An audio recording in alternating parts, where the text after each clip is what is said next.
अंधेरे में आशा की किरण। एक आत्मा की यात्रा, संघर्ष से शक्ति तक। भाग 1। टूटन की शुरुआत। एक छोटे से गांव में एक लड़का रहता था, आरव। उसके पास साधन सीमित थे, लेकिन सपने बेहिसाब। उसका दिल साफ था, इरादे मजबूत और आंखों में चमक थी एक बेहतर जीवन की। पर किस्मत को ये मंजूर नहीं था। आरव का बचपन कठिनाइयों में बीता। पिता का साया बचपन में ही उठ गया। माँ ने लोगों के घरों में काम करके उसे पाला। अक्सर आरव अपने टूटे हुए जूतों से स्कूल जाता और दूसरों के तानों को मुस्कान में बदल देता। लेकिन एक दिन, जब स्कूल में सबके सामने उसे गरीबी का ताना मारा गया, उसका दिल बुरी तरह टूट गया। वो घर आया और माँ से बोला, क्या भगवान भी हमें भूल गए हैं? माँ मुस्कुराई और बोली, नहीं बेटा, भगवान हर किसी की परीक्षा लेते हैं। जो सह जाता है वही आगे बढ़ता है। भाग 2। सोच का अंतर। आरव की माँ की बात उसके दिल में बैठ गई। उसने ठान लिया, वो अब शिकायत नहीं करेगा, बल्कि संघर्ष को अपनाएगा।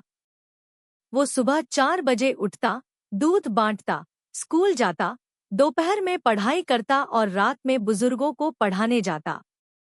कभी वो थक जाता, कभी रोता भी, लेकिन एक बात हर दिन उसे आगे बढ़ने की प्रेरणा देती, गुस्से में कुछ मत बोलो, क्योंकि मूड ठीक हो जाएगा, लेकिन शब्द लौटकर नहीं आते। उसे अब समझ आ गया था, गलती जीवन का पन्ना है, लेकिन रिश्ता पूरी किताब है। भाग 3। भक्ति और विश्वास। आरव का भगवान श्री कृष्ण में गहरा विश्वास था। उसके कमरे में एक छोटी सी मूर्ति थी, जिससे वो हर रात बात करता। एक दिन उसने कहा, हे कृष्ण, अगर तू है तो मेरा साथ मत छोड़ना। और शायद वही दिन था जब उसकी तकदीर ने करवट ली। एक वृद्ध शिक्षक गांव में आए, जो शिक्षकों की तलाश में थे। उन्होंने आरव को देखा और पूछा, क्या तुम पढ़ा सकते हो? आरव ने विनम्रता से कहा, मैं तो खुद सीख रहा हूँ। शिक्षक मुस्कुराए, सीखने वाला ही सबसे अच्छा सिखाता है। भाग 4। संघर्ष से सफलता। शिक्षक ने आरव को छात्रवृत्ति दिलवाई।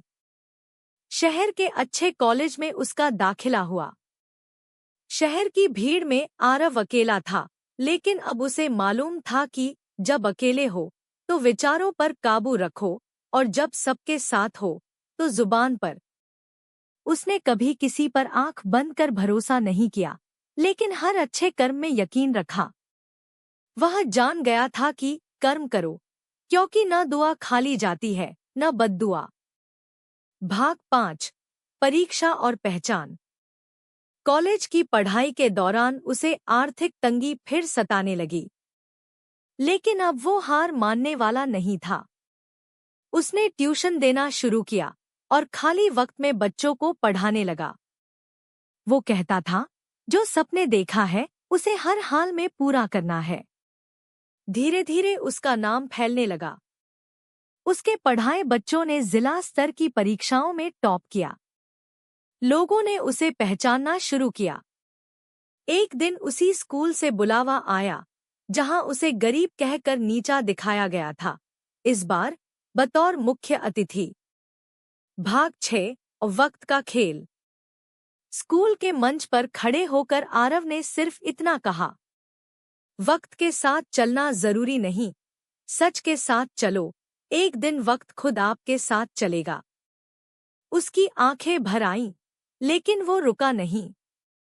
उसने माँ को मंच पर बुलाया और कहा, अगर आज मैं यहाँ हूँ तो सिर्फ इस औरत की वजह से, जो हर रात मुझे कहती थी, तूफान भी जरूरी है। तभी पता चलता है कि कौन साथ छोड़ता है और कौन हाथ पकड़ता है। भाग 7। सच्चे रिश्तों की जीत। आरव ने अपने गांव में एक स्कूल शुरू किया। नाम रखा, आशा की किरण विद्यालय। उसने वही बच्चे चुने जिन्हें समाज ने पीछे छोड़ दिया था। उसकी टीम वही युवा थे जो कभी खुद किसी के सहारे की तलाश में थे।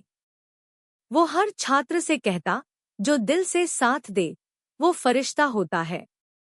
रिश्तों का गलत इस्तेमाल मत करना, क्योंकि अच्छे लोग बार बार नहीं आते। भाग 8 विरासत।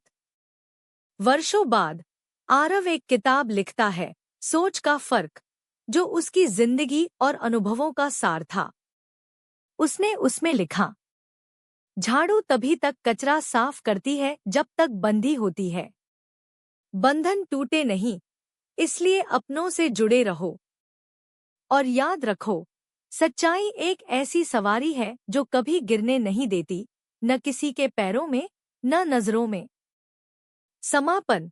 जीवन का संदेश। आरव की कहानी आज लाखों युवाओं को प्रेरित कर रही है। उसका संदेश सरल है, खुद पर विश्वास रखो, समय का सम्मान करो, रिश्तों की कद्र करो, श्री कृष्ण में भक्ति रखो, और सबसे जरूरी, सोच बदलो, जीवन बदल जाएगा। क्योंकि आखिर में दिल के सच्चे लोग भले ही अकेले रह जाएं, लेकिन उनके साथ भगवान जरूर होते हैं। यदि तुम इस कहानी से कुछ सीख पाए हो, तो अगली बार जब कोई संघर्ष में हो, उसे मत छोड़ो, उसके साथ चलो। शायद तुम उसके लिए वही आशा की किरण बनो, जो आरव के लिए उसकी माँ थी।